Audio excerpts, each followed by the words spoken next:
Kembali di Sindo Malam pemirsa, sidang dugaan kasus korupsi impor gula oleh terdakwa Tom Lembong kembali bergulir hari ini di Pengadilan Tipikor Jakarta. Dua saksi diperiksa di awal sidang termasuk anggota Komisi 6 DPR RI, Rahmat Gobel. Salah satu saksi dalam persidangan yang dihadirkan diantaranya anggota Komisi 6 DPR RI, Rahmat Gobel, yang merupakan ex-direktur Bahan Pokok Strategis atau Bakopstra Kemendak.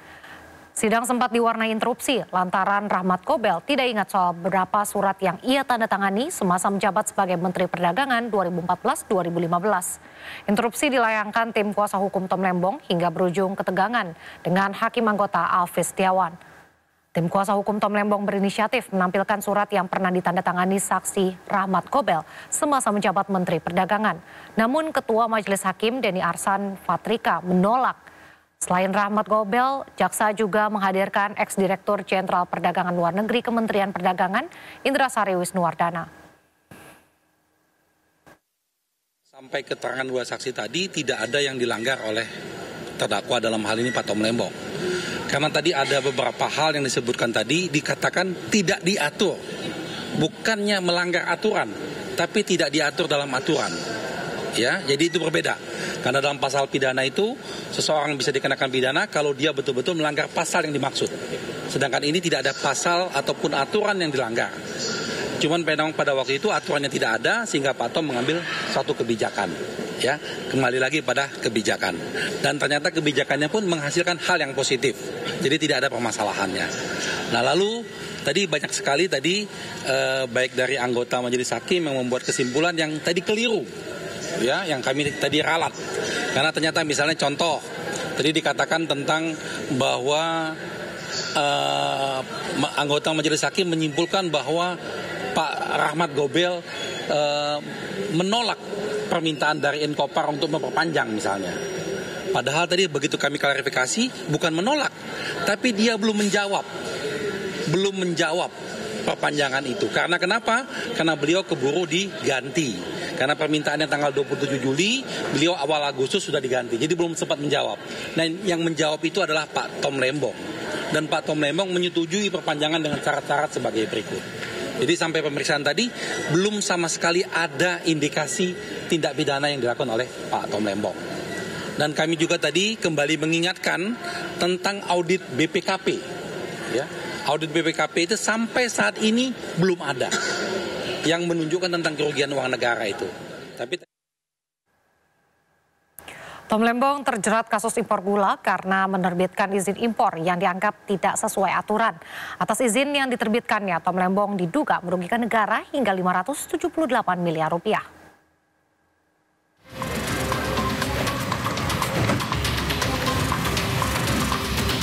Mantan Menteri Perdagangan Thomas Trikasih Lembong terjerat dugaan korupsi impor gula pada tahun 2015-2016. Tom Lembong dituduh melakukan perbuatan melawan hukum dengan menerbitkan surat persetujuan impor gula mentah pada tahun 2015 hingga 2016. Kejaksaan Agung menyebut Tom Lembong menerbitkan surat itu tanpa didasarkan rapat koordinasi antar kementerian. Surat yang diterbitkan Tom Lembong diberikan kepada 10 orang yang juga menjadi tersangka kasus korupsi impor gula. Akibat keputusan itu, Tom Lembong dituduh telah memperkaya 9 pihak swasta dan merugikan negara.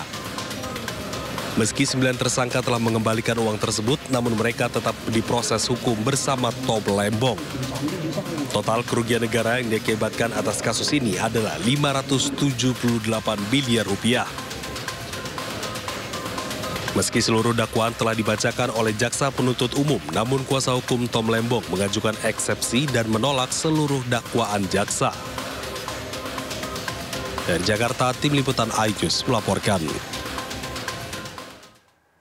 Kita beralih ke informasi lain pemirsa, Menteri Kesehatan Budi Gunadi Sadikin buka suara maksud pernyataannya soal ukuran jeans 33-34 lebih cepat menghadap Allah Subhanahu wa Ta'ala. Menurutnya konsumsi lemak berlebih dapat memicu timbunan lemak pada organ tubuh yang disebut visceral fat sehingga berisiko merusak organ tubuh seperti jantung, hati, serta ginjal. Charles Honoris, Wakil Ketua Komisi 2 juga bapak-bapak yang... Pernyataan Menteri Kesehatan Budi Gunadi Sadikin soal pria dengan ukuran celana jeans di atas 32 atau 33 hingga 34 lebih cepat menghadap Allah Subhanahu wa Ta'ala menuai kontroversi. Publik berasumsi jika pria dengan masalah obesitas dipastikan memiliki umur pendek. Menkes pun menjelaskan maksud pernyataannya, jika konsumsi lemak berlebih dapat memicu timbunan lemak pada organ tubuh, seperti jantung, hati, dan ginjal, yang disebut visceral fat. Keberadaan visceral fat dapat mengeluarkan proinflamasi sitokin, berupa interleukin 6 yang dapat merusak organ tubuh. Dengan begitu, tubuh akan mudah terserang penyakit yang beresiko mendekatkan diri dengan kematian. Visceral fat ini bahaya karena dia mengeluarkan proinflamasi sitokin seperti interleukin 6, ada yang namanya TNase alpha 6, itu semuanya dikeluarkan, itu merusak organ. Jadi memang sebaiknya kita harus menurunkan BMI kita di bawah 24. BMI 24 kan susah ngomongnya. Yang lebih gampang adalah lingkar perut laki-laki di bawah 90, lingkar perut wanita di bawah 80. Agar bisa hidup lebih sehat, Menkes meminta masyarakat menjaga body mass index atau BMI di bawah angka 24 untuk kategori normal. Untuk ukuran lingkar perut bagi laki-laki harus di bawah 90 cm dan di bawah 80 cm untuk perempuan. Dari Jakarta, Rani Sanjaya, iNews melaporkan. Pemirsa, Presiden Prabowo Subianto menerima kunjungan Perdana Menteri Australia Anthony Albanese di Istana Merdeka, Jakarta. Kunjungan ini merupakan yang perdana bagi Albanese usai dilantik menjadi PM Australia pada 13 Mei lalu. Albanese tiba di Istana Merdeka Kamis pagi sekitar pukul 10 waktu Indonesia Barat. Penyambutan dimulai sejak kendaraan yang ditumpangi Albanese tiba di kawasan Silang Monas, Jakarta. Tiba di Monas, Perdana Menteri Albanese dikawal sejumlah pasukan berkuda. Para siswa dengan membawa bendera Indonesia dan Australia turut hadir menyambut kedatangannya. Presiden Prabowo menyambut langsung Perdana Menteri Albanese di pintu samping Istana Merdeka. Keduanya kemudian menuju halaman Istana Merdeka untuk mendengarkan lantunan lagu kebangsaan kedua negara. Usai upacara kenegaraan selesai, Presiden Prabowo dan PM Albanese saling memperkenalkan masing-masing delegasi. Kemudian masuk ke ruang kredensial Istana Merdeka untuk melakukan pertemuan empat mata kedua pimpinan negara.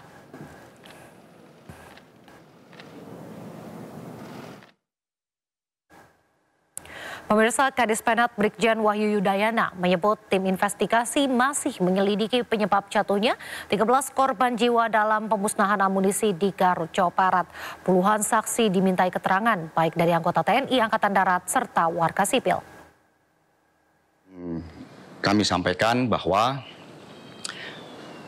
tim investigasi sudah meminta keterangan beberapa saksi. Dari masyarakat ada 21 orang dan dari unsur TNI ada 25 orang. Saat ini tim masih terus mencocokkan keterangan para saksi dihadapkan dengan fakta-fakta yang didapat di lapangan. Termasuk juga berkaitan dengan beberapa barang bukti yang sudah dikumpulkan oleh tim untuk nantinya akan dilaksanakan analisa. Dan juga ada beberapa unsur yang perlu diuji, ya, sehingga itu memerlukan waktu. Selanjutnya kami memohon doa dan juga memohon pengertian kepada semua pihak untuk memberikan kesempatan kepada tim investigasi yang sedang bekerja di lapangan, sehingga nanti pada saatnya dapat kami sampaikan kepada semua pihak berkaitan dengan hasil pelaksanaan tugas tim investigasi di lapangan. Demikian yang dapat saya sampaikan. Terima kasih, selamat sore. Usai kejadian ledakan amunisi di Garut, Jawa Barat, Komisi 1 DPR RI akan memanggil sejumlah petinggi TNI.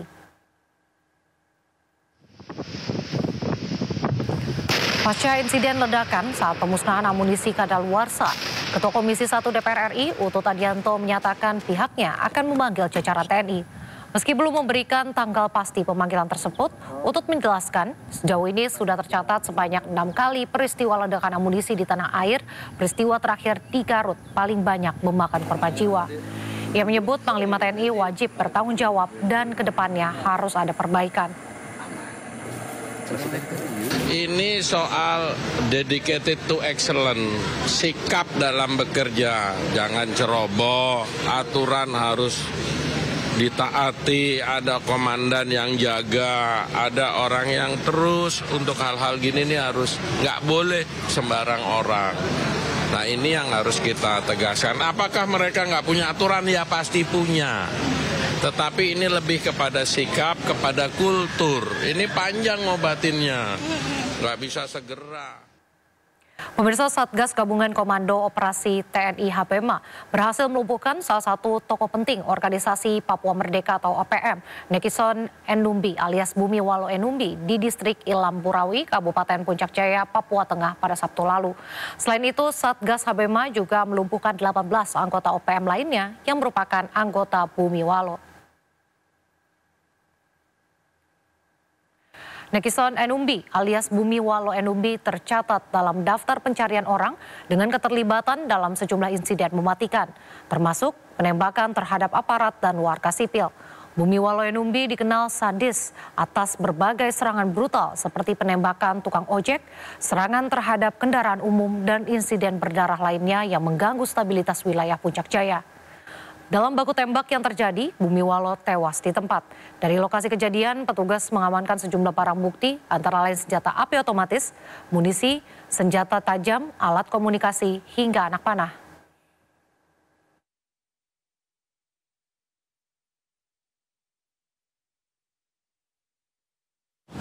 Berdasarkan laporan resmi di lapangan, sebanyak 18 anggota OPM tewas dalam kontak senjata. Peristiwa itu terjadi di distrik Sugapa, Intan Jaya pada Rabu 14 Mei 2025 sekitar pukul 04.00 waktu Indonesia Timur. Saat itu aparat TNI hendak memberikan pelayanan kesehatan dan edukasi ke warga di Kampung Titigi, Dugu Siga, Jendapa, Sugapa Lama, dan Zanamba. Namun, situasi berubah saat aparat dihadang kelompok bersenjata, sehingga dalam seketika itu juga TNI melakukan operasi penindakan yang terukur dan profesional. Dalam operasi tersebut, aparat TNI juga menyita sejumlah barang bukti, diantaranya satu pucuk senjata organik AK-47, satu pucuk senjata rakitan, puluhan butir amunisi berbagai kaliber, kemudian busur dan anak panah serta bendera bintang kejora. Beragam informasi menarik lainnya akan hadir usai jeda, tetap di Sindo Malam.